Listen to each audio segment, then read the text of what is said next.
Saint Virgin education is the manifestation of perfection already in a man. মানুষের মধ্যে সেই সুপ্ত সম্ভাবনাকে কিন্তু পরিস্ফুটিত করার মাধ্যম হল শিক্ষা।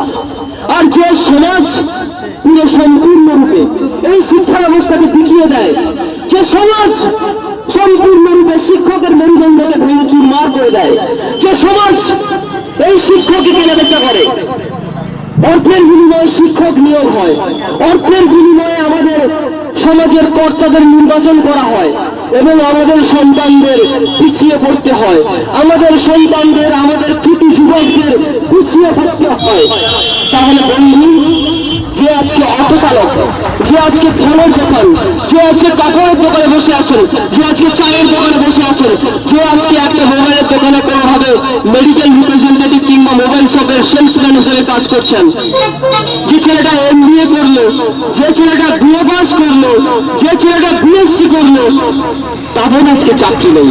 চাকরি করছে কারা?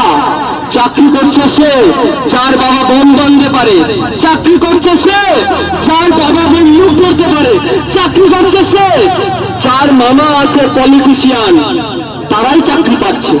তাহলে বন্ধু, আপনি ফল বাগান করে আপনার কি এটাই অপরাধ? আপনার সন্তান কোনো ভালো প্রতিষ্ঠানে গিয়ে প্রতিষ্ঠিত হতে পারবেন না। আপনার কি এই অপরাধ যে আপনি পানের দোকান করেছেন বলে আপনার সন্তান পানওয়ালার ছেলে ডাক্তার হতে পারবে না? আপনার কি এটা অপরাধ আপনি সাইকেলের রিপেয়ারিং করেন বলে একজন মিস্ত্রির ছেলে ডাক্তার হতে পারবে না? যদি আপনাদের এই জ্ঞান থাকে তাহলে কিন্তু আপনাদের এগিয়ে আসতে হবে। সর্বদাই কিন্তু